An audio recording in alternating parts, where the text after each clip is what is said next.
Hello, everybody. Thank you all very much for coming. It's been an exciting evening, hasn't it? And continues to be. My name is Tom Morgan. I'm the director of the Alworth Center for the Study of Peace and Justice here at St. Scholastica. And this is the sixth in a series of programs about sustainable living that we've been doing all year, all academic year. This is number 6. So I appreciate your coming. These lectures and programs are sponsored by, as I said, the Alworth Center for the Study of Peace and Justice at the college, and funded in part by the Warner Lecture Series at the Manitou Fund, the DeWitt and Carolyn Van Evera Foundation Endowed Fund, and the Mary C. Van Evera Foundation Endowed Fund in memory of William Van Evera, a former trustee of the college. Excuse me, I should stop here and say that I think you all know that Mary Van Evera passed away this month, and she leaves a long shadow. She has left a long shadow in this community, a particularly loyal supporter of this program and of our music program here at St. Scholastica, as well as numerous other causes in the city of Duluth for a long, long time. So she'll be long missed. Additional support for this series has been received from the Global Awareness Fund of the Duluth Superior Area Community Foundation, Wagner Zahn Architecture, Citizens Climate Lobby, Minnesota Interfaith Power and Light, the Royal D. Alworth Junior Institute at the University of Minnesota Duluth, the UMD Department of Foreign Languages and Literatures, Reader Weekly of Duluth, and from numerous other private sources. Speaking of private sources, besides Citizens Climate Lobby and Minnesota Interfaith Power and Light, these private sources for this particular event include Pilgrim Congregational Church and the Duluth Clean Energy Team of the Sierra Club. So I'm very grateful to all these people who've contributed to making these programs possible. If you're interested in attending further programs in the years ahead, there's a sign-up sheet in the lobby, so you can put your email there or your personal home address, and you'll get information about further programs. There are other organizations out there, at least a couple of environmental organizations that can have things to tell you, and there's a little display by Veterans for Peace, and they have something to say too. So you might want to stop and visit them. After the talk next week, on Monday, we'll have our talk back on this, and featuring Drew Manater. I hope you all have a flyer there. That talk back will be held here at the college on Monday evening. And all the information there is there, and Drew's background is here as well. He's our new director of our Sustainability and Environment program here at St. Scholastica. After the formal lecture, then we'll, of course, invite you to ask questions. If a student has a question, please defer to the student. We'd like to get them involved, but I'm sure there'll be time for all of you to ask questions. We hope you have some good ones. I'm sure you will. On the screens in front of you, we're displaying the text of tonight's lecture through technology called real-time captioning. Although we anticipate a high-quality format, there will inevitably be errors that are inherent to the technology. A special thank you to the Edwin H. Eddy Foundation, whose generous support makes this inclusive service possible tonight. And speaking of technology, if you have any in your purse or pocket, now would be a good time to turn it off so we can give our full attention to our speaker. The energy crisis in 1973, speaking of the speaker, that crisis in '73 sparked his interest in energy and sustainable living. And while he has followed several career paths throughout his life, he's always cared about caring for the earth and keeping his footprint light. Dr. E.Enberg is from Alexandria, Minnesota, where he enjoyed a typical Minnesota childhood. After his graduation from the College of St. Johns, where he studied political science and philosophy. He spent 4 years as an officer in the United States Army. And from his military service, he turned to mortgage banking, and he worked for several years in the Twin Cities. But he eventually found his way to medicine, and he received his MD degree from the University of Minnesota in 2002. He currently is a family medicine specialist at Denfeld Medical Clinic, and he's associated with St. Luke's Hospital. He and his wife Tammy live in Hermantown with their daughter Maya, 14. In addition, they offer a home to 9 special needs children from Ukraine and Russia, aged 12 to 16. He's held leadership positions locally in the Citizens Climate Lobby and in the Duluth Energy Coalition. Ladies and gentlemen, please welcome Dr. E.Enberg.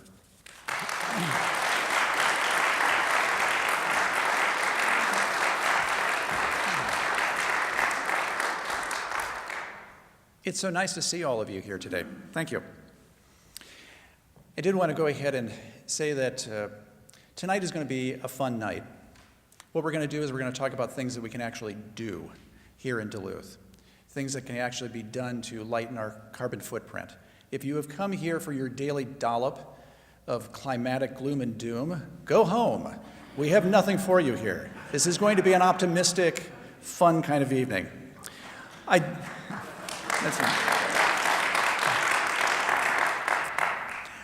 do want to say just one word that I think all of us have in our thoughts and prayers about the workers who have been injured today over at the Husky refinery in Superior. One apparently has been hurt rather seriously. Fortunately, most of them were taking a break when the blast happened, and they were behind their blast shelters. Fortunately, apparently it could have been much, much worse. So on that note, we'll go ahead and turn to the presentation. The whole idea here is that we're going to talk about how we can prepare Duluth for the coming age of carbon pricing. And the reason for it is because carbon pricing is going to happen. First of all, we're going to have a little bit of history, though. We're going to talk a little bit about Citizens Climate Lobby. And Citizens Climate Lobby is a national organization of volunteers who go and lobby with the people who are in power in Congress and elsewhere. And we lobby specifically for a national policy of carbon fee and dividend. And then there's also a distinction between that and the Duluth Energy Coalition, which was formed in February of 2017, specifically to try to influence the Duluth comprehensive planning process for the focus group that was on energy and environment. And I think that group has been extraordinarily successful. It secured a municipal goal, a municipal government goal of an 80% reduction in greenhouse gases by 2050. And as we will see tonight, in one fell swoop, the City Council a few weeks ago has made a decision that will get us very, very close to that already in 2019. There are members in this group from Citizens Climate Lobby, Equilibrium 3, Honor the Earth, Isaac Walton League, Minnesota Interfaith Power and Light, and Sierra Club, all joined in this effort. So here's our outline, just 3 things. And now we'll talk about carbon pricing. Carbon pricing is going to come along, and the reason why it's going to happen is because it's the most efficient way to send a market signal to people and to businesses to conserve energy and to reduce our carbon footprint. There are several forms that are out there. The one I'm going to talk about tonight is going to be carbon fee and dividend, but there are others. All of them, however, seek to repair a market failure. Right now, what we have is a situation in which industry in particular can privatize the profit from using fossil energy, but it socializes the cost. And you can see this all the way around the world with rising ocean levels, et cetera. In fact, I was reading an article the other day about reparations for climate change, and it's maddeningly complicated. It's very, very difficult. One writer wrote, it defies the machinery of morality to figure this thing out. And I thought that was a beautiful turn of phrase. What I like are simple solutions that send price signals down the line, and that's one of the reasons why I'm so enamored with carbon fee and dividend. The politics of this are tricky, as you all know. Many on the left want greenhouse gas reductions, but they also want income equity. Many on the right want greenhouse gas reductions, but they want less regulation. Everybody wants lower prices, stable temperatures, and clean air, however. There's broad support for climate action in the 8th Congressional District in which we live. There's a surprising amount of support, actually, for a carbon tax, even when you use the T word, tax. Democrats, not surprisingly, 81% would support it, but a lot of independents, 57%. Trump voters, almost half of Trump voters would support a carbon tax. Moderate Republicans, 2/3. Conservative Republicans, less at 38%, but still, I think probably more than most people would think. So in the House of Representatives, there is this thing called the Climate Solutions Caucus, which has grown tremendously since the election of 2016. In 2016, there were only 18 members, and they have to be, by definition, by the rules of this caucus, they have to be half and half. Half can be Republicans, half can be Democrats. You cannot join this caucus unless you bring someone from the opposite party into the caucus with you. And they're dedicated to finding an economically sound way to combat climate change. Carbon-free-and-dividend is a likely product, and this caucus has grown tremendously over the last year or so, from 18 members in 2016 to a present 72. In fact, there are more Republicans now on this caucus than there are in the Freedom Caucus. Okay, so now we're going to talk a little bit about Duluth's energy and economic situation. So Duluth is an interesting city. It has very steep topography. We've got a 700-foot drop from the top of the hill down to the lake. And we're also in the midst of an upswing in mega rain events. A mega rain event is at least 6 inches of rain falling over 1,000 square miles in 24 hours. A mega rain event happened here in 2012, which caused a tremendous amount of damage to public infrastructure as well as to homes, etc. It's a very great strain on infrastructure when you have that much water coming down. And we also are facing biome change. We are steadily going to lose, if conditions continue, we're going to lose the northern boreal forest, and we're going to move into something not unlike the eastern deciduous forest. The maple trees are already moving north, and eventually into the prairie if it continues. And finally, we have some severe pockets of poverty, which, from a justice issue, need to be addressed in Duluth. First of all, the Duluth Watersheds have very little reserve. It's a very rocky, glaciated type of topography. It rapidly empties into Lake Superior. And U of M Sea Grant, about a year or so ago, did a study looking at what would be needed to try to prevent the infrastructure damage downstream on the hill from just one watershed, the Chester Creek watershed. And what they found, if you were to prevent a 2012 mega rain event again, you would need to set aside an 80-acre-foot area of reservoir. And just the raw materials alone would cost a staggering $4 to $36 million. Think about all of the watersheds that crisscross this city that goes 27 miles along the lake and is about 3 miles deep. It's a lot of money. There's been 15 mega rain events in Minnesota since the founding of the state in the 1850s, and 11 of them have happened since 1973. This is an uptick in events that is going to be disastrous for us if we don't get a handle on it. So this is what it looks like. This was, I believe, Brewer Creek. If I'm not mistaken, that is the parking lot for the Whole Foods Co-op on 4th Street. And the water is just barreling through, taking out a huge amount of material. Here's another picture of what the power of water is. Look at how the gutters and that sort of thing fell as the water went underneath the asphalt, eroding all of that material out. You can see right in the middle of the street, there's the sewer, the storm sewer, and it's completely exposed at this point. This happened in city streets all over Duluth. And you can only imagine, if we have to sustain this on an increasing basis, just how expensive and disruptive this will be. There's also biome change. We're going to be moving from forest to prairie. The Audubon Society estimates that almost, or about half, there's about 700 species of birds in North America, almost half of the bird species in Minnesota, or in North America, I should say, will disappear over time as we steadily change their habitat and they no longer have it. This includes the loss of iconic species. If you're a sportsman, you should be worried about this. This means things like the mallard duck, the ruffed grouse, the turkey, the ring-necked pheasant, etc. will be disappearing.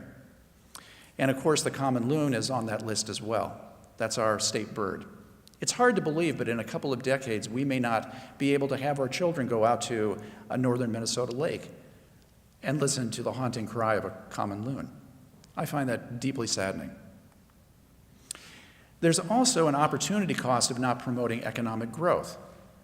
If you look at Lincoln Park, 60% of the households there earn less than 200% of the federal poverty line. That's a very low amount of income. And over half of the children in Lincoln Park live under the federal poverty line, which is an astonishingly low amount of income. And make no mistake about it, poverty kills. The life expectancy of a person in Lincoln Park is 10 years less than you would expect in one zip code over. Cash is oftentimes the single most effective remedy. I brought up in a recent op-ed that was published this week that we have done this before. After World War I, the War Widows Fund was set up so that war widows would get an income supplement in cash that was equal to 30% of their income. We know from World War II records that their children were healthier, better fit for military service, and then after the war went on to get better educations and also had better incomes. So putting your money into these people early in life is very, very worthwhile. So now we're going to go ahead and talk about a national solution to global warming, and it's called the carbon-free-and-dividend plan, put forth by Citizens Climate Lobby. So the carbon-free-and-dividend plan is very simple. The idea being is that the company that pulls the carbon out of the ground or imports it into the country is going to pay a rising fee. That fee starts at $15 per metric ton and rises every year thereafter by $10 per ton. In this example, what you see is $105 per ton. That's 10 years down the line. Now, the money is sent to the U.S. Treasury because this is U.S. tax law that we're talking about. However, instead of the government keeping the money, it is refunded 100% back to all U.S. households. That does a number of things. What it does is that from the very beginning, as far upstream as you possibly can in an economy, carbon is priced higher. And those companies which are not able to make their product with less fossil fuel are going to have more expensive products. But those that are able to build the proverbial mousetrap or widget with less energy, those are going to be able to get the deal. Because consumers are going to be able to make a decision based on the cost of the product.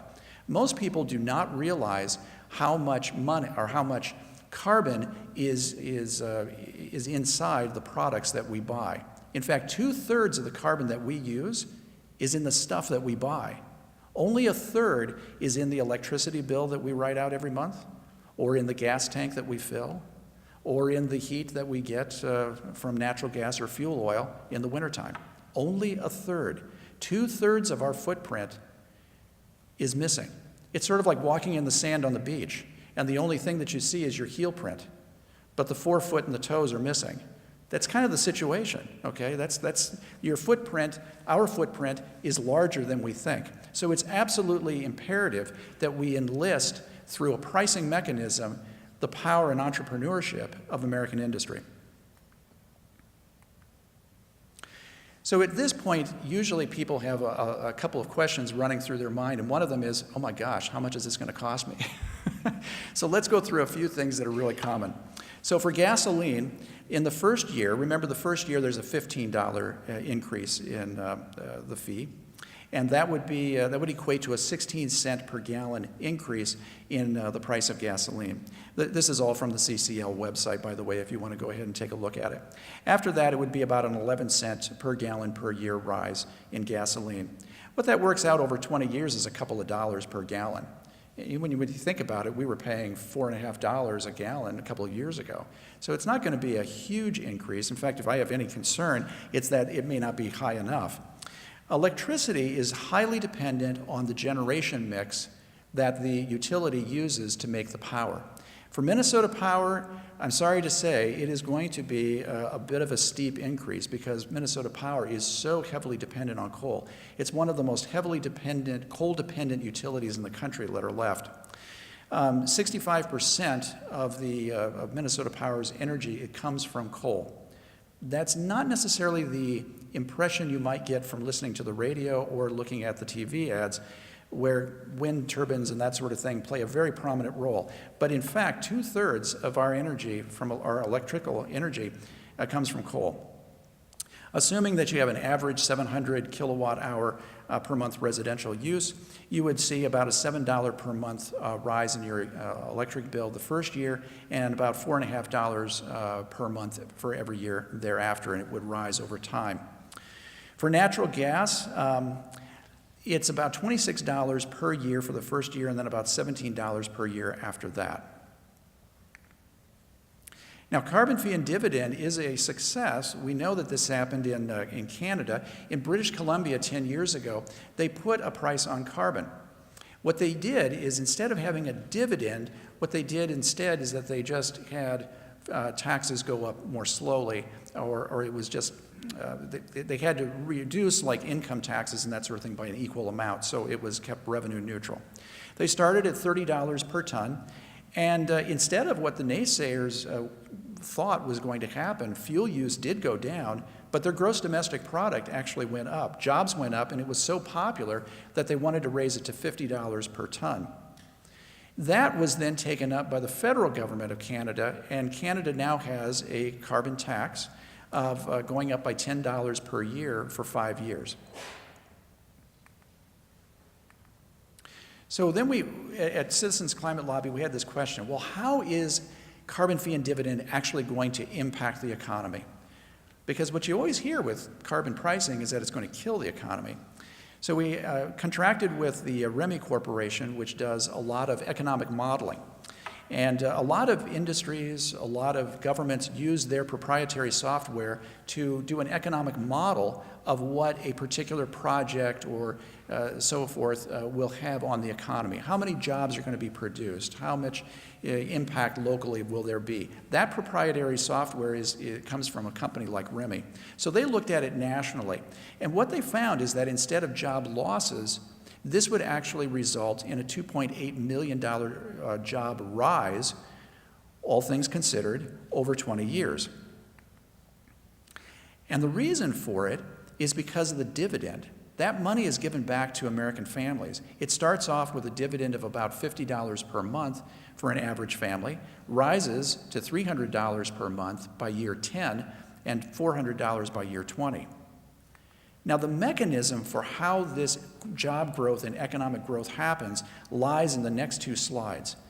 If you look at this slide, you can see that there's the national average to your left, and then the first quintile, second quintile, et cetera. These are the population broken up into fifths.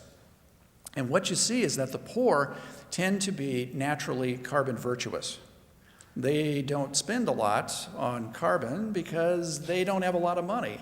Whereas the people who are at the top tend to spend a lot, buy a lot of stuff, and in it is incorporated a lot of carbon. So what you would expect then, that if people keep their lifestyles the same, that people on the right, who are the wealthiest, are going to have their carbon pricing, which is the gray bar, go up the fastest. And the people on the left, who are the poorest, their carbon pricing, if you will, the price that they will pay for increased carbon pricing, that goes up more slowly. However, everybody gets an equal dividend. Rich or poor, everybody gets the same thing. So what you'll see over on the left is that the green bar, the dividend, is higher than the gray bar. That's discretionary income. And you look at it, the middle class on down actually makes more money with this dividend than they spend in increased carbon pricing. That is a big deal because those people have a lot of unmet needs. They tend to go out and spend that money. And when they do, the multiplier effect starts to kick in. The multiplier effect is most powerful when the people who are spending the money are very likely to spend it, rather than the people on the right who are the wealthiest and perhaps would invest it in municipal bonds or something like that. I just want to make sure, does everybody kind of catch that idea? Because that's the mechanism behind this. I don't see any no's shaking. Okay, good. All right, so then let's next talk about the border tax adjustment. The final part of this plan, besides a carbon fee and a dividend, is a border tax adjustment. And what it does, very simply, is it puts our going price on carbon on the carbon content of any country who's sending goods into our country. And what this does is it just levels the playing field. There's no advantage for our industries to get up and leave and go to a country that doesn't have a carbon fee or carbon tax, because when they send those goods back into the United States, they're going to have to pay the price for the carbon when it gets here. So there's no sense in doing that. It helps to protect our industries, and it helps to protect our workers. Now, this is a point that I used to just hammer in a presentation. I don't do that anymore. And the reason for it is because we're the laggards. It used to be that no one else had carbon pricing, or not much of carbon pricing. But now, all of our trading partners virtually have some form of carbon pricing. So if anybody's going to get hit with a border adjustment, it's going to be us. So another good reason to enact carbon pricing right away.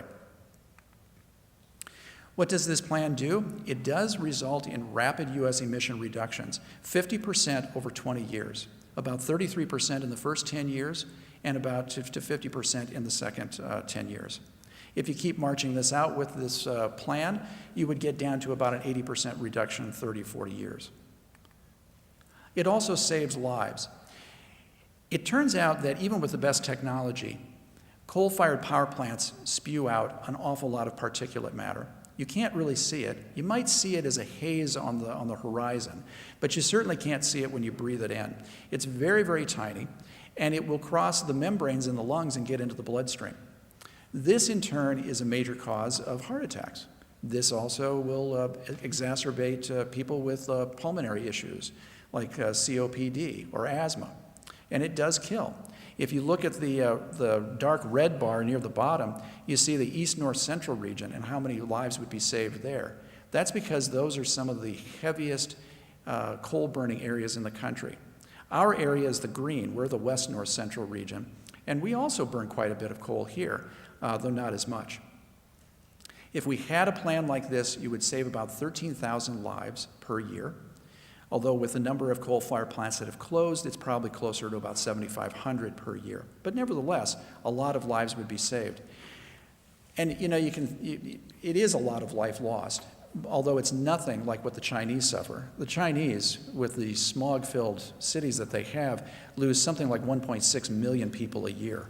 It just gives you some idea of the power of particulate matter to really shorten lifespans. So just in summary, you get 2.8 million more jobs with carbon fee and dividend. It reduces carbon dioxide very nicely. It increases household incomes, particularly among the poor and the middle class. It saves lives. And you get about $1.3 trillion more added to gross domestic product than you would without this plan. So there really just isn't any economic case to be made against something like carbon fee and dividend. Okay, now let's go ahead and turn to the local scene. We're going to talk about Lincoln Park in particular. I alluded a little bit to Lincoln Park and its problems there. These are some of the faces that you would see as you walk down Lincoln Park or West Duluth. This is where I practice. These are the people that I see. Not these particular people, but people like them. Okay, so tonight we're going to go ahead and pick on the Olsons, who are in the upper right corner. So the Olsons, their home was built in 1939. That was well before insulation came about. My in-laws recently redid a portion of their house, and they found nothing but old copies of the Duluth News-Tribune stuffed between the 2x4s. And that was the insulation back then. We can do a lot better, but we have a lot of housing in Duluth that is very old and not very efficient. They're a family of three. They have an income of $28,000, which is the median for Lincoln Park. They use natural gas for heating, electricity, which is 65% coal-fired by Minnesota Power, and the water that they use in aggregate with everybody else in the city consumes a whopping 55% of the city government's electric bill. to process and then push water that has been processed up the hill and through a bunch of leaky pipes. And they also drive an average mileage vehicle. So with carbon fee and dividend, this family would do very well. They would gain about $600 in the first year, and their energy costs would rise about $300. That means in the first year, they've made $300 more in that first year. In the subsequent years, they make a little bit less, about $200 per month. But in 10 years, they're getting about $2,100 a year in additional income. And that's assuming that they make no changes to their consumption or that Minnesota Power does not change over from coal to renewables. So what are the aggregate effects for Lincoln Park? Well, Lincoln Park has a couple thousand households, and most of them could be represented by the Olsons. If you add that to also energy efficiencies that can be done that we know from a particular example here in Duluth, you can put in about $7,500 in energy efficiency, and you might be able to get out as much as $1,000 a year in reduced cost. That all adds up to a substantial stimulus to the local economy, about $8 million just for the Lincoln Park neighborhood, which for many of those people would be utterly life-changing. Okay, now we're going to go ahead and talk about undoing our part of climate change right here in Duluth. I've only got 2 pie charts. That's it, just 2, okay? So hang in there with me. What we're going to do is we're going to talk about 2 parts of Duluth. First of all is the municipal city government side of greenhouse gas emissions, which was the focus of the Duluth Energy Coalition and the comprehensive planning process. What you see here is the greenhouse gas emissions for city government. Look at the big red that's on there that covers almost 3/4 of the pie chart. That's subbituminous coal that's burned in the steam plant to provide heat for the downtown heat district. Almost 3/4 of it. And then another quarter of it, we've almost done 100% of it here just with 2 things. The other quarter is electricity, which is of course 2/3 produced by coal. So a very large portion of the city government's greenhouse gas emissions can be related back to coal. For the community as a whole, the greenhouse gas emissions are a little bit more varied. Here, again, coal-based electricity produces 58% of the greenhouse gas emissions, but 14% is in gasoline, and 11% is for natural gas, 9% for fuel oil. So about 20% goes just to heat our houses, and 14% goes just for gasoline. And then you've got a little bit for subbituminous coal. That slice is actually the people who are living in downtown who are getting their heat from the steam plant. So there's a little bit of cross-contamination there, if you will. And then there's 4% for diesel. So how do we draw down here in Duluth? How do we reduce our carbon footprint? How do we eliminate coal, natural gas, oil, and improve energy efficiency? First of all, let's look at coal. Now, one of the amazing things here is that just a couple of weeks ago, the city government decided to use a biofuel that's made from wood waste. It's made by a company in Canada named Ensign, and next year they're going to be putting this in, and it will virtually eliminate coal. About 50,000 tons of coal have been historically burned in the steam plant during a winter. 50,000 tons. And just the diesel to move that to market is about 75,000 gallons of diesel. It takes about a gallon of diesel to move a ton of cargo 500 miles. And the coal fields are about 750 miles away. So this is actually one of those things that is a real tangible thing and is going to really reduce the amount of carbon that we put into the atmosphere from a municipal standpoint. It also opens up some regional economic development. The steam plant will be using about 7.5 million gallons, I believe, of the fuel. And if the company can get up to a couple million more gallons used in the area, they're going to be putting a plant along the Iron Range to utilize the wood waste that is up in that area to go ahead and make more of the fuel closer to where it's being used. And the really cool thing about this is that it was cheaper. It's cheaper to use this biofuel by about 10%. over coal and natural gas. And you're going to see this as a theme, that it's cheaper to go with the renewables. It's cheaper to go with the carbonless alternative over and over again. And we're going to look at what are some of the sticking points that are keeping that from happening right away. Okay, now let's go ahead and focus on community coal use. This would, of course, be almost entirely because of electricity generation. We're going to look at wind power in particular here and how wind is priced out of Minnesota Power's territory. Now, Minnesota Power is a great company. It keeps the lights on very reliably, all those sorts of things. Great company, but it does seem to have a couple of, well, blind spots, and this is one of them, I think. If you look at the price to produce in fuel, the fuel cost for Minnesota Power's electricity generation from coal, it costs about 3 cents per kilowatt to do that.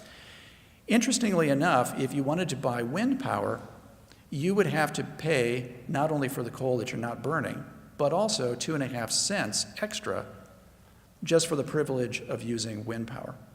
But what about Xcel Energy? Xcel Energy is the utility that is to our south. They're the ones that serve the Twin Cities. Xcel has gone into wind power in a big way, and they are now getting bids and actually putting up wind power, and they're getting straight wind power without storage at 1.5 cents per kilowatt, and that's the average. There are some that are actually lower, and there's some that are higher, but that's the average price that it is now paying. And if you want to go and add storage to make it reliable, then you would have about a 2.1 cent per kilowatt. Compare that to coal for Minnesota Power. Both of these wind examples are cheaper than Minnesota Power's coal plan and much, much cheaper than their wind cents program. Indeed, if you look up on the webpage even now, you will see Minnesota Power says, well, of course, everyone knows basically that wind is just much more expensive than coal, which is just simply not true anymore. I don't know, maybe they just haven't updated their page or not, I don't know.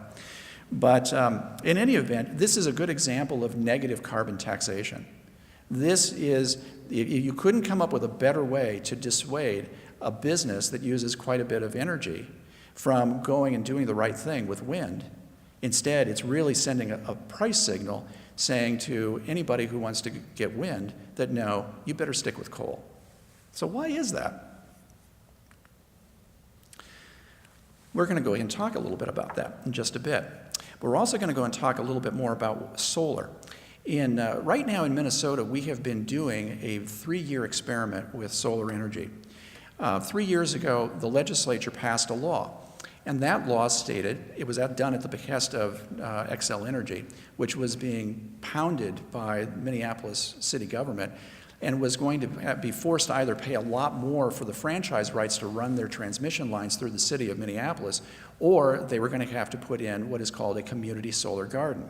A community solar garden is where a third party, we'll say Acme Solar, contracts with a farmer, let's say, Farmer Johnson, and 40 acres that Farmer Johnson has never been able to really get to raise good corn is turned into a community solar garden.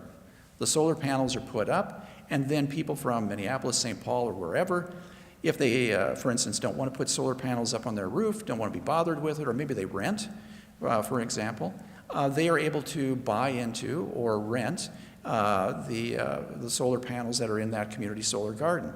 Xcel Energy has the obligation to buy all of that power. They have to do it. So what has happened? Well, with the law, there was a carve-out. Minnesota Power didn't have to do that. They didn't have to put up solar gardens via third parties. They were allowed to do it themselves. They were the ones that had control over the community solar garden. And so now, 3 years later, we can see the results. In Xcel Energy's territory, Xcel Energy now has 1,000 megawatts of solar up. And in Minnesota Power's area, we have 1 megawatt. That shows the power of opening this thing up and having third-party developers put up as much solar as they want and as much solar as the market will bear, and having the utility forced to go and buy the electricity. We really need third-party development here. So why doesn't Minnesota Power just go with wind? Well, the reason for it is not because it's technically impossible. It's not because there isn't some moral imperative to do it. It comes down to accounting. Yes, that scintillating topic, accounting. What happens here is that depreciation is really important to a regulated utility. Think about depreciation as you slowly write off an infrastructure project over time. Say that something cost $1 million and it would last for 10 years. The Public Utilities Commission will allow you to charge the ratepayers a set profit margin. It's about 8 3/8% for Minnesota Power. And you can charge that on whatever the remaining balance is on the depreciation. So every year, over 10 years, the depreciation goes down until it's down to nothing, and that piece of infrastructure is now replaced by something else. In the case of the Boswell Energy Center pictured here, they have decades of depreciation left. This is one of the bad things about when a new power plant goes into effect. It is depreciated out over decades, and the utility will defend it very, very stoutly. The way in which we can get around this, though, I think is rather clever. We can lobby the legislature, and we can get what is called, brace yourselves for it, a ratepayer-backed bond securitization. Yeah, I know, that's kind of a big one, but it makes some sense. That's why I wrote it down here for you. You have to realize that we, as the ratepayers, are obligated to pay off a piece of infrastructure like the Boswell Energy Center. We are obligated to do that. We're on the hook for it. The question is, can we have a situation in which Minnesota Power floats a bond equal to the remaining depreciation, and then we pay off the bond? Now, the bond would be at a lower interest rate, maybe 4%, versus Minnesota Power's rate of return of 8 3/8. And the obligation on Minnesota Power's part would be that it has to take the funds and then buy renewables and storage. That way, the shareholders are made whole, they get their money back, but Minnesota Power then has to kind of swivel its guns, if you will, and get renewables and storage. We get cheaper wind and solar, and we also get a better deal because the interest rate is lower.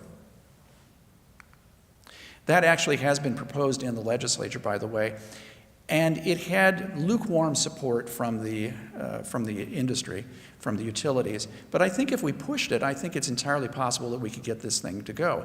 It has been done in other states, and there are law firms and accounting firms and that sort of thing that do this all the time, where they swap out the depreciation, and the company gets the money and then can invest it in renewables. In Texas, if you look at the number of them that have been done, Texas is a big state for that, but it has a deregulated environment. The last resort would be to do a local carbon fee or tax.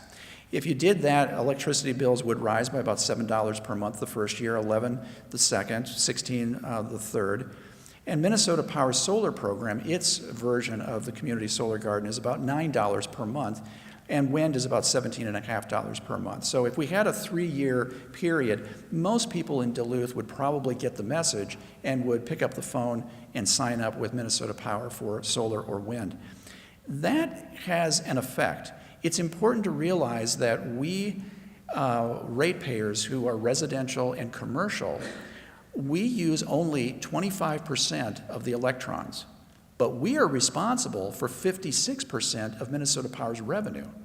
And the large industrial users, which use 75% of the electrons, they only pay 44% of Minnesota Power's revenue. So if we go to wind and to solar, we start to shift the balance. We have more power than perhaps we are aware. We begin to make that Boswell Energy Center more and more expensive, because the costs of that Boswell Energy Center have to be spread out over fewer and fewer megawatts. And that's how we can help to leverage the renewable energy conversion. Okay, so now let's go ahead and switch to natural gas. How do we eliminate natural gas? Well, I would take a phrase that's as old as Hippocrates, and I would say, first, do no harm. The Nemaji Trail Energy Center, which is the natural gas plant that Minnesota Power is proposing in the Superior area, right by the tank farm, by the way, right by the refinery, is something that is now before the Public Utilities Commission. However, expert testimony to the Public Utilities Commission very clearly showed that the plant, one, wasn't even needed. Even the large industrial users, who you would think would be very much in tune with Minnesota Power, were very much against it.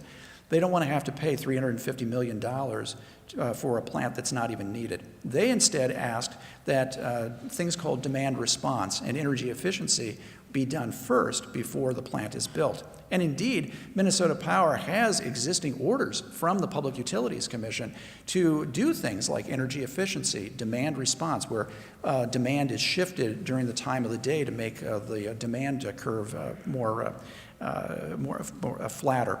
And it also has, Minnesota Power also has orders from the Public Utilities Commission to go and invest in wind and solar. Instead, Minnesota Power decided to put the gas plant at the head of the line and ask for a fast-track decision. One of the ways in which they bolstered their argument was that they used a computer program known as Strategist.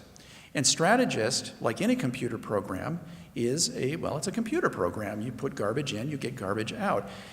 The Minnesota Power argument was that when they loaded values for wind and solar and that sort of thing, 96% of the time, the gas plant won out as the cheapest form of energy for northern Minnesota. However, when realistic values for renewable energy were put into this system, the opposite happened. In fact, the gas plant was found to be the most expensive form of electricity, much more expensive than wind and solar. The large industrial users don't want it. And we also have the issue of fugitive emissions of natural gas. Natural gas has a reputation for being a very clean burning fuel. And indeed, compared to coal, you don't have to worry about mercury. You don't have to worry about particulates. However, it does have some other problems. There's, of course, the fracking liquids that can pollute water. But there are so many leaks in the system, from the wells all the way to where it is burned in the distribution system. And the methane, the natural gas that is in an unburned state, is so potent as a greenhouse gas, about 25 times more potent than the carbon dioxide it will eventually become, that every time you have a 1% loss in your distribution system, even though natural gas will produce 50% of the carbon dioxide that coal will for the same amount of electricity, every time you have a 1% loss in that distribution system, you've added another 25% in climate impact. So just a 2% fugitive emission rate, and you're basically a coal. And that's about where we are with fugitive emissions in this country. So this is all being debated before the Public Utilities Commission right now. Unfortunately, the comment period has closed for this particular decision. So how do we eliminate natural gas here where we heat our homes and our domestic water? Well, this is a pretty exciting concept that I really like. It's called, this is actually an engineer came up with this name, the Greater Duluth Heat District, which I thought was kind of a neat double entendre type of thing. Anyway, it uses the wastewater that's going through the wastewater plant that's in West Duluth.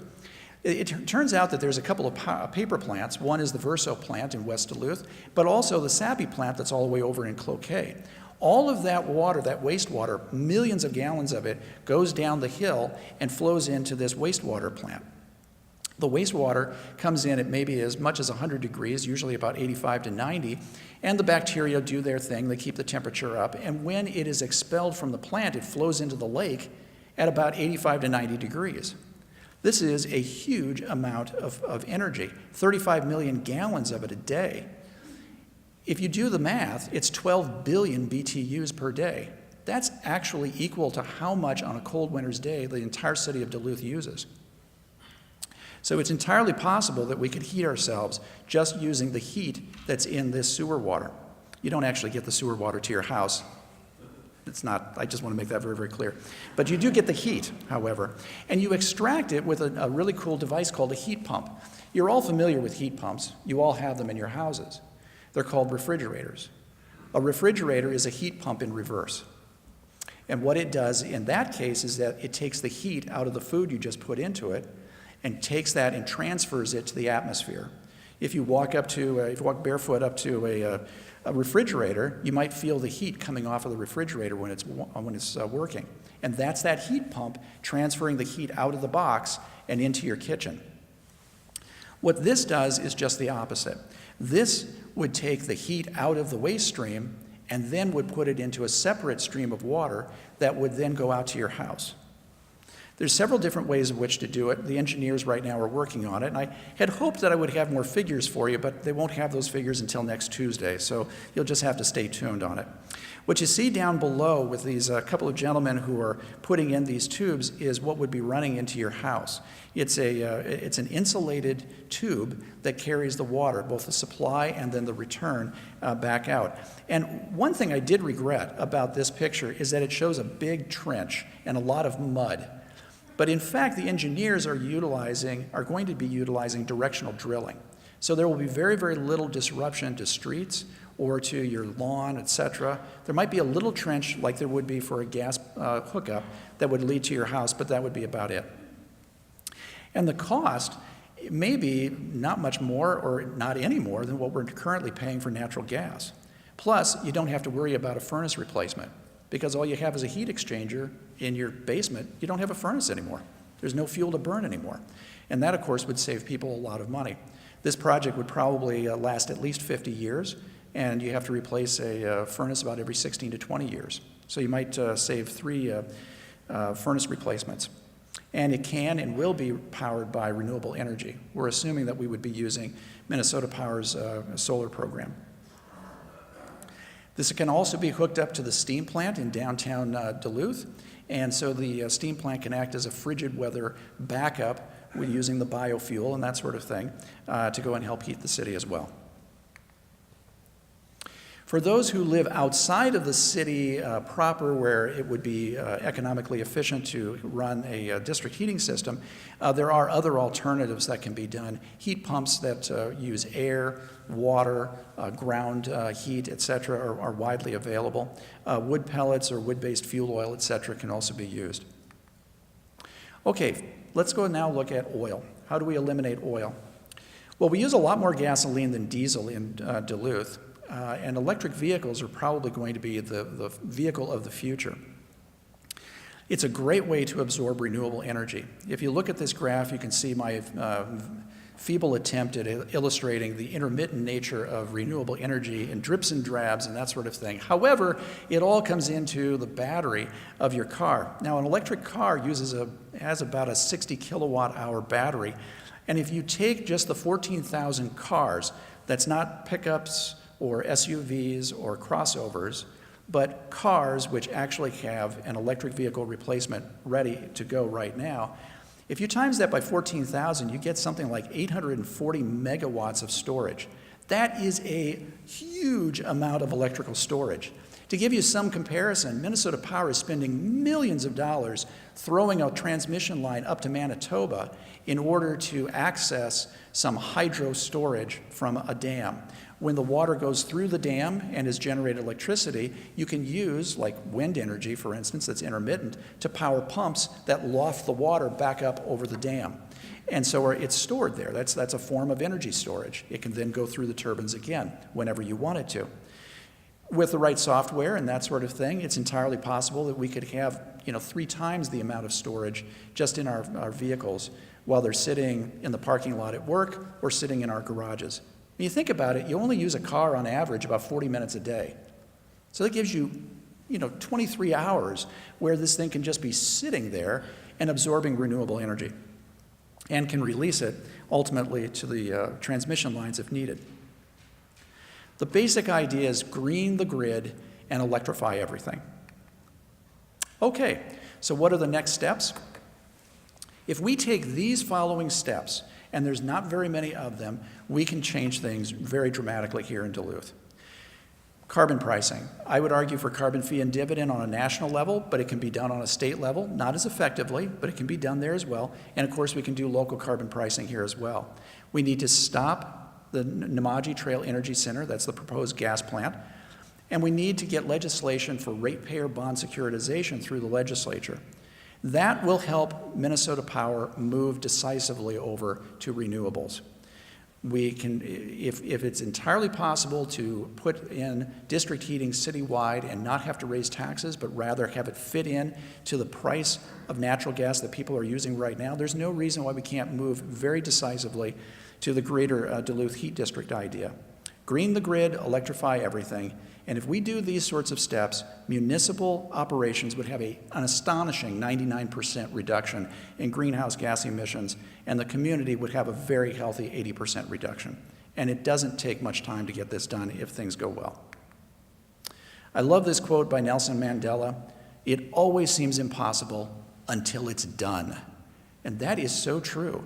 It's always darkest before the dawn.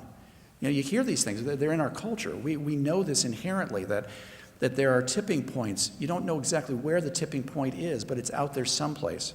We just need to keep pushing hard. Okay, I love this cartoon. Thanks, Lucy, wherever you are out there, for turning me on to this one. And with that, I would be ready to take questions.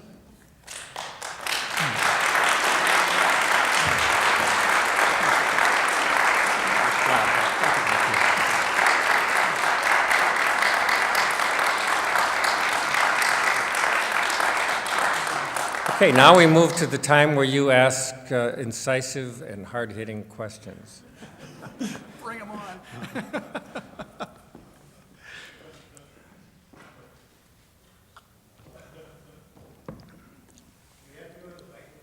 If you don't mind, yes, please, because then everybody can hear, and it also will get recorded.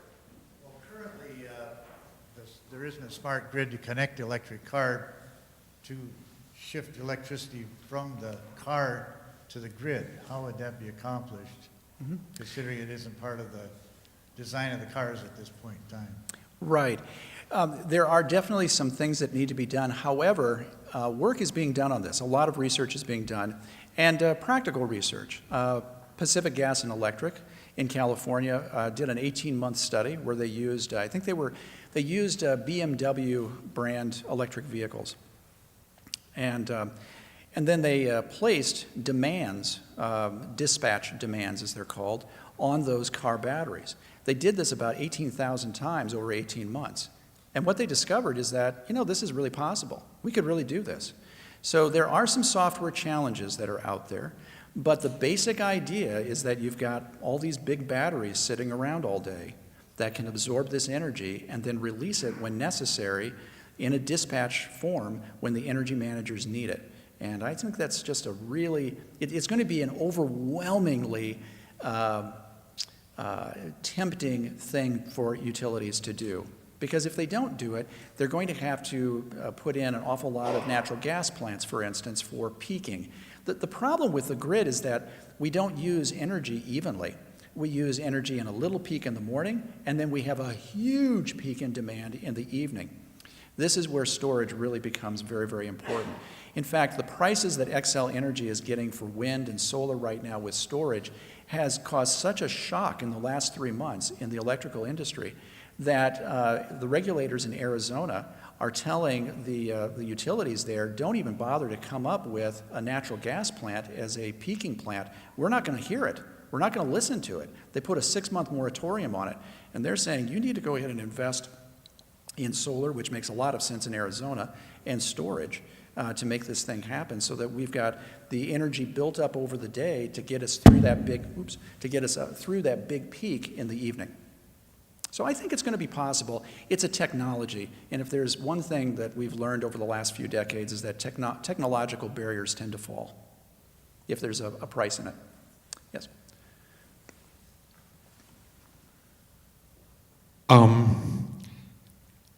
What I've experienced as a former energy auditor is that, you know, an energy efficient home isn't necessarily the most valuable home. And can the carbon tax or the carbon cost of carbon included start reflecting in the price of homes, or because the problem is nobody knows what the GPA or the gallons per mile of a house is. So is this going to tie into that? Well, the reason why I like carbon fee and dividend so much is because it uses a market mechanism. It puts a price on carbon, and then it lets the market figure it out. Buyers and sellers will have to go ahead and make deals on houses just as they always have. I suspect that as carbon pricing goes up, there will be some serious questions by buyers of homes, and they'll ask, well, what kind of heat do you use? Oh, it's a ground source heat pump. Okay, great. Oh, and you've got solar panels up on your roof. Super. We don't have to go and worry so much about rising energy. One of the beauties of carbon fee and dividend is that you have a very predictable pricing scenario. Right now, it would be difficult for an industry, for a company, to make energy efficiency a big deal because they have no idea what a particular administration coming into Washington is going to do to carbon pricing, carbon subsidization, carbon anything. They have no idea. So when you have a 20-year program where a company can sit down and say, okay, now we know what the price is going to be 20 years out. Let's do the math. Is it cost effective now to put in this more efficient process? Are our competitors putting in these efficient processes? Are we going to be left behind? These are the questions that need to be answered, and there's just no substitute to making carbon a line item on somebody's budget. The chief executive is going to say, get the carbon out. The managers are going to say, get the carbon out. The supervisors are going to say, get the carbon out. And like always, the workers are going to have to get the carbon out. But this is the way that it has to work. It just has to be worked out. Yeah. I think you look like a student. You better go ahead. When you talked about replacing coal with the biowood waste product, I was just curious about how much CO2 is still being released compared to coal. That's a good question. So it is generally considered to be carbon neutral or negative because you're using a waste product, and the coal is so carbon rich that you have to really work hard to go and make a product that is made out of biofuel that would be less than or greater than, I should say, coal. It's a very coal produces, just to make electricity, you have to burn about a pound of coal in order to make a kilowatt of electricity. So that's a tremendous amount of carbon dioxide because carbon dioxide is about 3 times heavier than the carbon itself. So you get about 3 tons of carbon dioxide for every ton of carbon that you're burning. So one of the beauties about carbon fee and dividend is that because it puts a price on carbon, if your biofuel is going to cost more in terms of carbon, it's going to be reflected in the price, and people aren't going to buy it. So inherently, there is a pricing mechanism that reflects the amount of carbon that is in that product. And if it works, it works, and if it doesn't, it doesn't. And that's one of the beauties of it. Could you tell us more about the ground source or wastewater heat source system that you're talking about at WLSSD? I think you said that it would be about the same cost as natural gas in the homes, but what about the installation? I mean, that sounds like a big project. Does that price include creating it? Exactly. And how seriously is this being considered? Yeah. Right now, it's in a pre-feasibility study, and Gaussman and Moore, a local engineering firm, has graciously, on a pro bono basis, taken this up and is looking at this right now. If you do the math and you replace the amount of heat with electricity and with a heat pump system that gets at least what is called a coefficient of performance, I'm throwing around some jargon, but the coefficient of performance is the amount of heat that you can get out of this source plus the 1 unit of electricity that it takes to get that out of it. And you would typically see something like about a COP of 3 or 4. Now what that means is that this warm water that's leaving the wastewater plant, you could take 2 or 3 units of heat and all you would expend is 1 unit of electricity. To heat your house with electricity with resistance heat, where you get 1 unit of heat for 1 unit of electricity, is very expensive indeed. But the beauty of a heat pump is that it's very efficient. it allows you to gather more units of heat than you are burning in electricity. And the electricity, by the way, does become waste heat, and it actually adds heat to the system as well. There are several different ways in which to organize it. If you take the Drammen, Norway example, where they take 40-degree water out of the sea and they use heat pumps to get the heat out of that, 40 degrees doesn't sound very warm to us, does it? But if you think about the universe being a couple of degrees above absolute zero, it's boiling hot, okay? So from an engineering standpoint, this makes a lot of sense.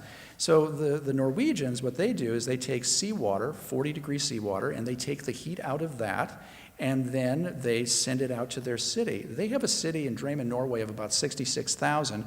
We have a city of, what, about 86, 90,000, I think, something like that now. The two cities are very similar. When I flashed in previous presentations, I would flash a picture of Drammen, Norway, and it was built on a hill. It's glaciated, it's on a fjord, it looks very, very similar to Duluth. So what they are able to do there is something that we could do here, where we could have central heat pumps near the source, and then we ship out warm water at 140 degrees out to houses all around the city. But another way that might work out even better and be more efficient is to just get the heat out at, like, say, 60 or 70 degrees, and then ship that 60, 70 degree water through the soil that's about 55 degrees, so there's not much of a difference. You don't lose much heat energy there. And then you have what's called an energy transfer station. It's a smaller heat pump that is located in the neighborhood. And there, it serves about 10 city blocks, or about 250 homes. It's very close to where it's needed, and it would raise the temperature. It takes the heat out of that 60, 70 degree water, raises it up to use water, a temperature of 140 degrees, and then ships it out to your house for heating your water and heating your home.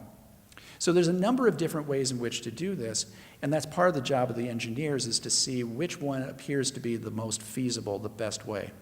We know that the electricity to run this system would actually be about maybe 2/3 of what we're now spending for natural gas. That leaves a margin of a few $100s for most houses in Duluth, in which we can fit in the capital expenditures which would be required here. This, like a lot of renewable energy, kinds of forms of renewable energy, is very capital intensive at the beginning. So you have to invest money in it, but over the long term, you don't have furnace replacements, and it is a system which utilizes not only the heat in the wastewater, but also, since it's hooked up to the steam plant, can have, you could use the biofuel. Indeed, if it was really, really frigid out, you could actually burn coal or natural gas in it. It has a lot of, it has very cosmopolitan tastes, in other words, for fuels. It can utilize lots and lots of different fuels, which is a big advantage over, say, a natural gas furnace, which can only burn a very specific fuel. Professor, thank you. Thank you, Professor, for your wonderful talk. You mentioned in terms of market strategy, for example, in Texas, they have a deregulated market. Mm-hmm. If, like you say, renewables are the hands-down cheapest option, would deregulation of the Minnesota energy market be the best route to incentivize more producers to use these renewables, which would mean more consumers are utilizing them? Is this the route to go? Should we deregulate our markets? I think actually it's an excellent way to go, but then I'm a free market kind of guy. When you look at it, the Conservative Energy Network has looked at this, and there are a bunch of conservatives who want to move the country to renewables. And what they've said is, you know, do we really need to have the same kind of regulatory system that we had 100 years ago? Do we need that moving forward? When you think about the grid, there are really two parts to it, and one of them really demands being regulated, and the other one could be just a freewheeling, free market kind of system. The part that has to be really regulated are the wires. It's the distribution system and the transmission lines. When you think about it, it's not particularly practical to have 5 or 6 transmission lines out there or distribution lines to your house that you can choose from. That, therefore, needs to be regulated by the Public Utilities Commission. But what about the generation of the electrons?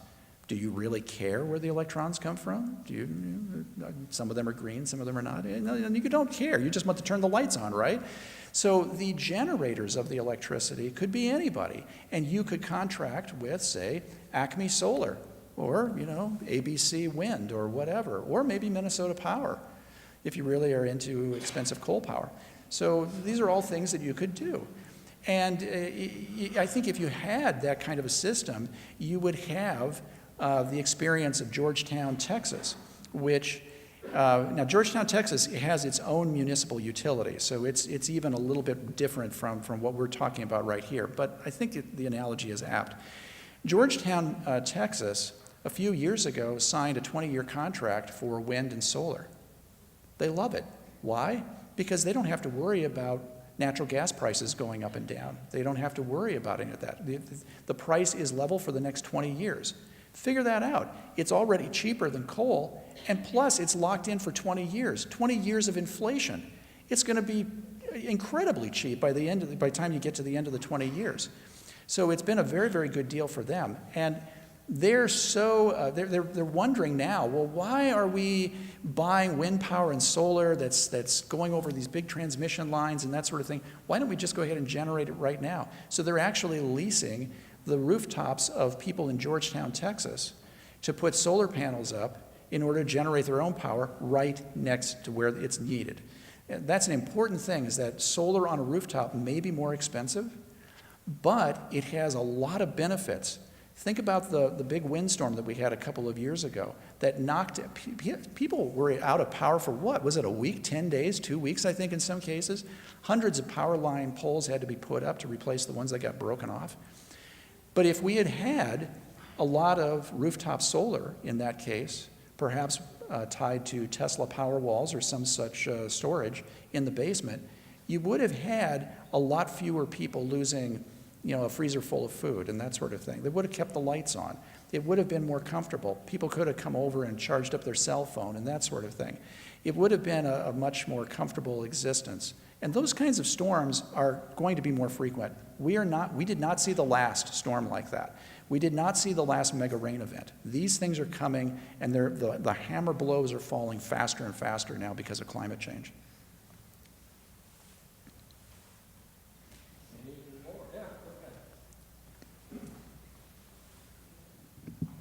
Dr. E.Enberg, thanks for the talk. I really enjoyed it.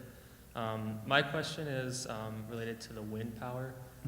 I'm concerned with how it will affect our ecosystems, and as I know that increasing wind turbines would possibly kill off more birds or bats, and that could affect our ecosystems. So I'm wondering what steps we could take to prevent that. And also, what are your opinions on nuclear energy? We've had a few talks relating to nuclear energy before, so I'm just wondering what your thoughts are on that. Sure. Well, let me take the second part first. It's important to realize that carbon fee and dividend does not discriminate against any particular form of energy. Nuclear power, if it wins in the marketplace, could certainly be a big player. I did, however, because I thought that question might come up, I went ahead and included the Lazard 11.0 chart here. And if you look at this, just look over at the left. That's really all you got to do. Just look at the left. And you can see the renewables are on the top and the conventional sources are on the bottom. If you look at wind, it's at $30 per kilowatt. And this actually was put out before Xcel Energy came out with its groundbreaking request for proposals information, which I displayed for you earlier, where it's now down to $15 per megawatt. A megawatt, by the way, is 1,000 kilowatts. That's why you see these numbers in $30, $40 increments. So to do the math, a $30 per megawatt cost for wind would be 3 cents per kilowatt. And this includes all of the costs. And for all of these sources, one of the values of this chart is that they take away all of the subsidies for everybody, for coal, for wind, solar, et cetera. And what you see is an apples-to-apples comparison. What you see is that wind is really the cheapest. Utility-grade solar is very close behind. Look at the bottom of the chart. You look at the gas combined cycle. That's what the Namaji Trail Energy Center is proposed to be. And it's right in there with solar, except that solar is going down in price. Wind is also. If you look over at, let's see here, where is nuclear? Nuclear is 3 up from the bottom. So you see that the range there is $112 to $183 per megawatt. Nuclear power has a lot of good things going for it. The fourth generation nuclear power plants are much safer than the light water reactors that we have right now. There's a lot of good things to be said for them. Unfortunately, the only source of energy, of electrical energy, I should say, in the United States that has gone up in price over the last 10, 15 years is nuclear. The Sumner plant in South Carolina was recently shelved. It was started out as a 1,000 megawatt plant that was going to cost $8 billion. That's a healthy chunk of change already. But then the regulators finally, in disgust, pulled the plug on it when it had gotten up to $12 billion and was estimated to cost $25 billion by the time it was done. There was no way that those poor people in South Carolina were ever going to get it paid off. And they still have to go ahead and pay off like $12 billion. They're stuck with a $12 billion bill, and they have no plant to show for it. Another thing I want to show is the bird deaths that are caused by various sources. I've done this presentation a couple of times, okay? So this was done in 2014. At that time, we had about 50,000 industry-sized wind turbines in operation. And you can see at the bottom that it's estimated, these figures, by the way, are from the Department of the Interior. It was estimated that about 366,000 birds were killed by wind turbines. And this is not an insignificant amount, and it is important to realize that if we are going to make this transition, we're probably talking about 10 times more wind turbines than what you see here. About 500,000 is usually what you see in the literature.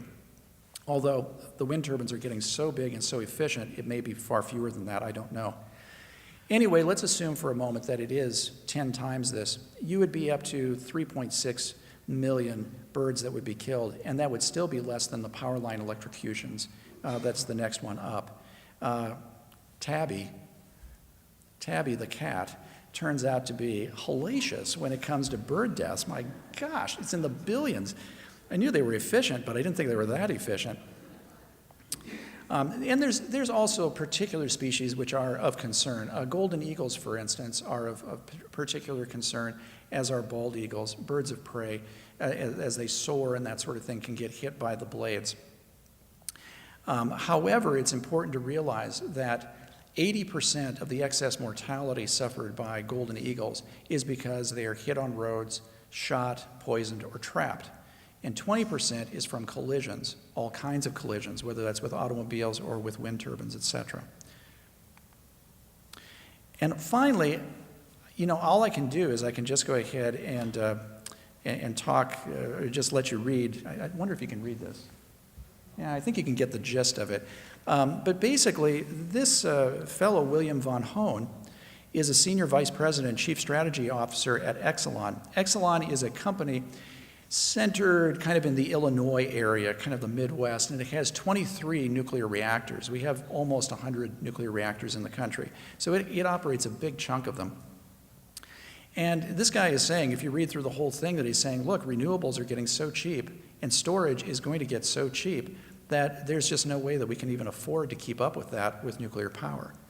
So while nuclear power has a lot of interesting technology and can put out an awful lot of power, it really does seem that from an economic standpoint, I suspect that it's just not going to make it. So, but it's a free market. If something happens and carbon-free-and-dividend's free market approach favors nuclear power, well, there's nothing that would keep it from happening. Okay,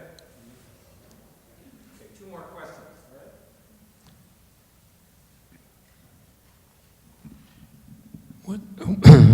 What's the status of storage and the technology of storage? We've heard in most of the other presentations this year that having something that's dependable like coal or gas or nuclear is going to be necessary, and that the others, the renewables, depend upon storage. So so where is that? What's the status of that technology? What's very interesting when you look at anything, This can be you doing a remodeling job or, say, painting a couple of rooms in your house. You ever notice where the first room is awful? You probably ought to start with the closet or something like that. The second one, you're fairly proficient at it. By the third one, wow, you're an expert. You ever notice that? That's called the experience curve. And the more, every time you double the output of something, in whatever industry it is, you become much, much more efficient at it, and you tend to have the costs. So there's an experience curve that has been experienced with wind about 10, 15 years ago, with solar about 8 to 10 years ago, and now it's storage's turn. You wouldn't see electric vehicles if storage costs were not coming down dramatically. And what happens is that technology begets more technology. As the costs fall, you start to see bigger and bigger batteries in cars. It used to be that an electric car could only go like maybe, a few dozen miles. Now, the Chevy Bolt can go 236 miles, and it'll probably go up as battery costs go down. So storage is something that is rapidly falling, and you see this reflected in the prices for utility-grade electricity. Xcel Energy, with its solar and its wind projects, is now starting to really incorporate storage into its projects. And I think you're just going to see more and more of that. First of all, it's not important to have storage for every single kilowatt that is produced. You don't have to do that. You just have to cover peaks and valleys. That's all you have to do. When you have 50,000 wind turbines, and someday maybe 400 or 500,000 wind turbines, offshore, onshore, etc., you begin to get a real hum of steady electricity. The example that I use is, let's just go ahead and say that you have one wind turbine, and that's your entire wind turbine fleet for the country. And we'll say we'll put it up in North Dakota. That would be very intermittent power. It would operate for about 42, 45% of the time, and then the rest of it, it wouldn't be operating at all. Nobody would depend on that. But let's say we put up a second one, this time, say, in Oklahoma. Now, some of the time, those wind turbines will be operating together. Sometimes one will be operating, the other one will be operating some of the time, but you start to average things out. When you ramp that up to 50,000, 100,000, and more, then, really, you're talking about a very predictable baseload amount of power. This is what they do in Denmark. In Denmark, they have got it down to a science.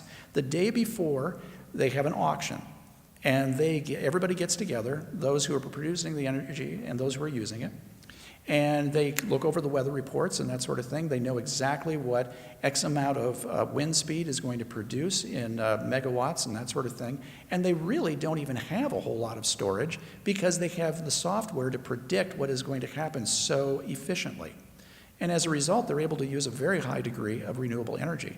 So the idea that you have to have a kilowatt of storage for every single kilowatt that's produced is simply erroneous. And so between the decrease in the price of the storage and the fact that you don't have to have a huge, huge amount of it, you still need a lot of it, granted, but it's not as big as some people say. I think actually the renewable future is actually very possible. Okay, last question. I'll be real brief. I'd like you to address just a couple of things. You seem to be a person that's very enamored with technology, and technology is good. It does have its downsides. My understanding is that conservation can produce a great deal more bang for the buck than any of these technologies. And what you've been describing is some very sophisticated, very complicated processes and technologies. But you also alluded to the fact that there were homes right here in Duluth that didn't have adequate insulation. Basic, simple, cheap conservation activities. So my question is, why are we not pushing that more, and why are we not looking at bringing things down to, as you've also alluded to, the more individual type things, like everybody having their electrical on the housetop, and in addition to the conservation, and also having wind right here in Duluth Superior. It sounds like your Minnesota Power imports or buys their wind from someplace else. why not have it right here on the hillside? I think we have a lot of windy days here, don't we? Well, first of all, I want to thank you for suggesting that I am good with technology. My wife might differ with that conclusion, but thank you very, very much. So there's a couple of things that you talked about there, and I want to really home in on the energy efficiency part, because I think that's a really good point that you raised. One of the cool things about working on the comprehensive planning process is that we had a couple of people in our group. I'll just shout them out. Brett Pence, who is really into energy efficiency, and there are pages of various ways in which the city will be working on improving the energy efficiency of its own operations, but also for housing and that sort of thing in the area. When you think about the Greater Duluth Heat District, that is a form of energy efficiency. That is heat that has been generated by some form. At the paper plants, it's mostly with waste wood and that sort of thing that they burn. And then we get, in a very nice energy efficient way, we make that heat work one more time to heat our domestic hot water and our homes. So that's kind of a energy efficiency on a grand scale. But what do we do with the individual house, the individual business, and that sort of thing? Well, it would be easy for me to go ahead and just, rely on the invisible hand of the marketplace to go ahead and fix this thing. But I think that, especially when you're talking about people in, Lincoln Park and that sort of thing, it's not going to be easy for them to come up with $7,500, let's say, to insulate their house and to make their house more efficient and that sort of thing. I think there's a real place for having funds set aside for people in those situations. I would love to have local carbon pricing and have the carbon pricing go into a fund to do just that sort of thing. I would love to see that.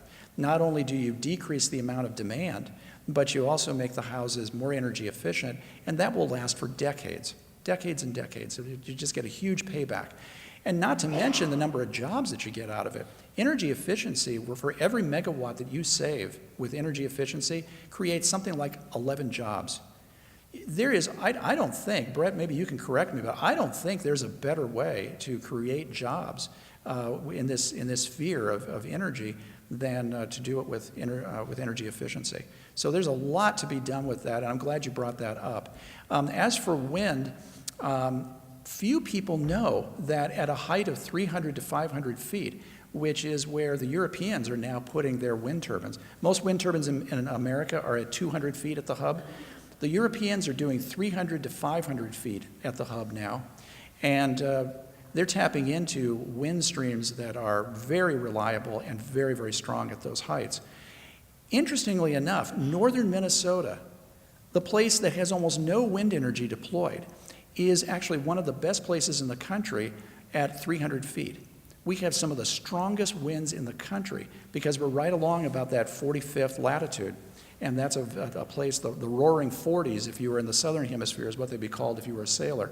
And 45 degrees is a great place to have a lot of wind power. So that may happen here. I'm not sure if it's going to happen on the hilltop here in Duluth. I think there might be a little bit of aesthetic backlash against that. But certainly there's plenty of farmers who would love to have a $5,000 to $7,000 paycheck for every wind turbine sitting on their land. Plenty of them in the northern part of the state, which is not necessarily known for its agriculture.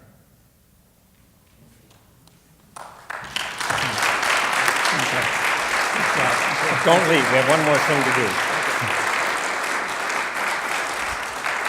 I know there's more, but we're not going to stay any longer here, although we will stay a little bit longer in the lobby if you like, and you can continue the conversation. But before you all leave, I wanted to introduce, this is a surprise for you, I think, Mike Overend, who has something to say, and he is with local chapter of Citizens Climate Lobby.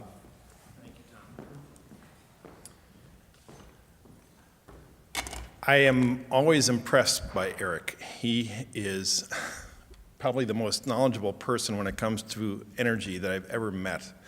And I wanted to say thank you to him and recognize him for all of the work that he's done in our community. I don't know if all of you know how hard he has worked to help our energy policy develop.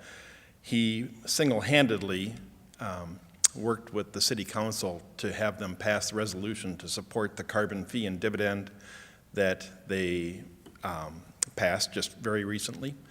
I know that that effort took him well over a year. He has written numerous, I think I counted 8 op-eds in the Duluth News Tribune. He has supported our Citizens Climate Lobby group with numerous talks and presentations that he's given in the area. And I don't know where the guy finds the time. I don't think he sleeps. He does all this. He raises a wonderful family. He really is a climate hero, and he's a super dad. So I just wanted to say thank you to Eric. And recognize him for what he's done. So,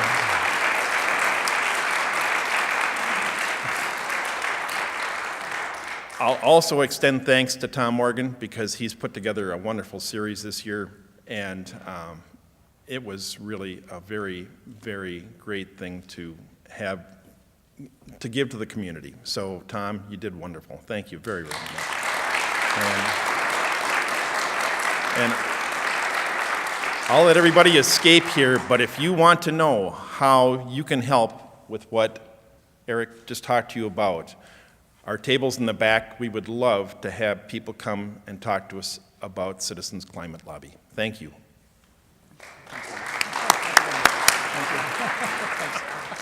right.